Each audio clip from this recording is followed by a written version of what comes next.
It's an interesting concept, isn't it? Yeah, it seems, why do we want to do multiples? I have no idea.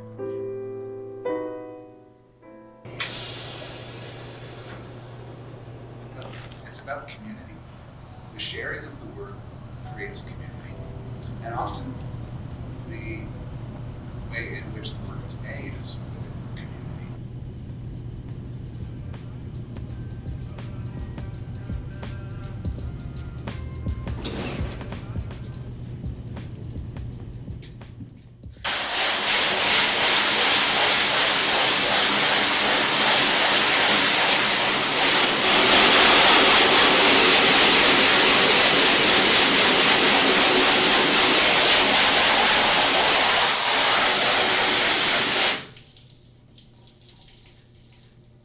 Yeah, I don't know.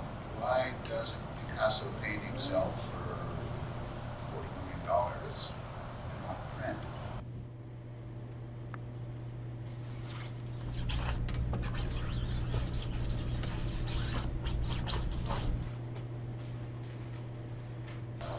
And it can't be the fact that his work's on paper, because Picasso learned to do a watercolor, and watercolor would sell for a pretty handsome price. To me, it's even nicer than canvas, because canvas, when I'm painting or a panel, it gets forgotten.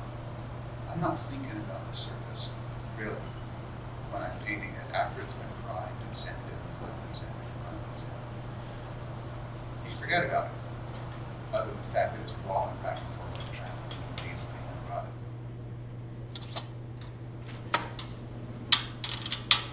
You know, when you're working, you're completely focused and everything disappears except your eyes and what you're working on, you know? And time evaporates and you realize, oh my gosh, I've been here for 6 hours. I had no idea. I guess I should come up for air and get back to life because I've just been playing and losing myself for 6 hours.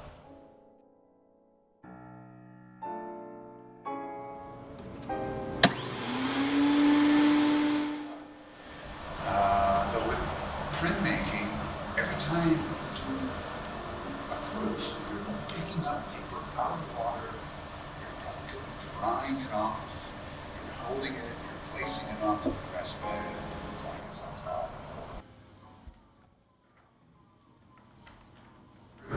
So you're always touching this paper, and it feels nice, you know.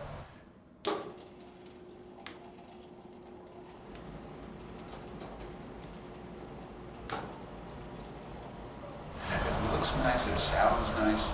You know, actually, in a way, it's nicer than canvas, I think. For me, the material itself is very beautiful.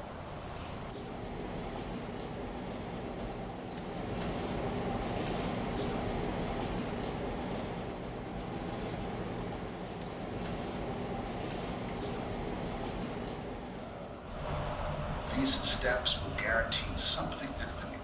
But when you're standing before a blank canvas, your paints are out, and you think, what do I do now?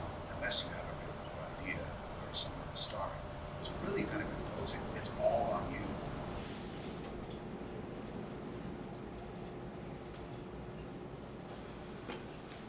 Okay.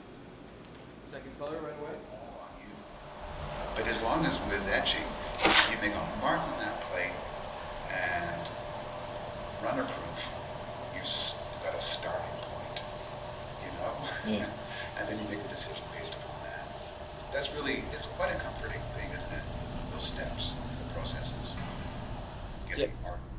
They're like checkpoints.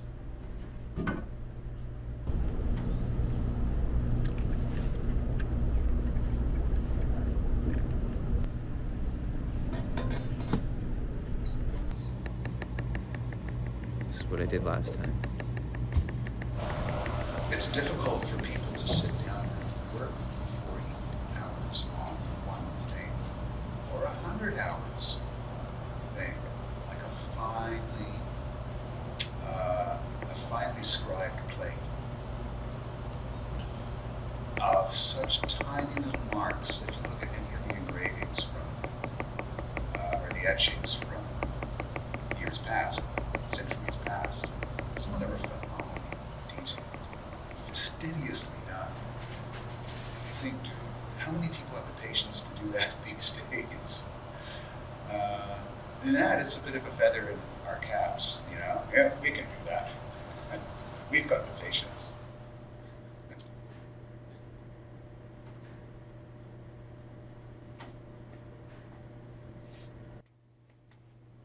So I love the fact that I'm doing things the way they were done 400 years ago, 600 years ago.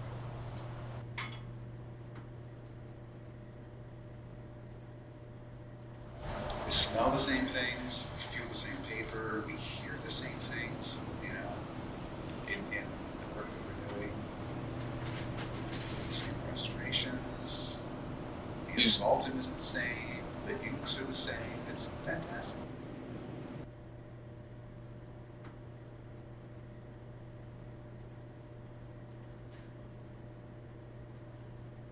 So there's a connection that I'm the same person as the person back then, except for the knowledge that I have that's been gained from then until now.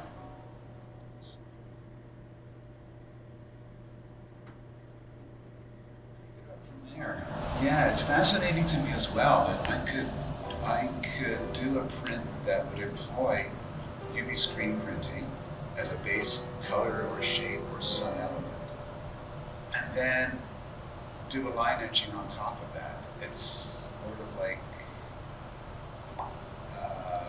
well, it's putting something extremely old and time-honored, maybe in some people's views archaic, right on top of something completely cutting, as you said, cutting edge. That's fascinating. The way it could exist simultaneously. In the same space and in such limited space. Yeah. I don't know. I feel very privileged that I get to talk to you about these things. That I get to talk to Briar about these things.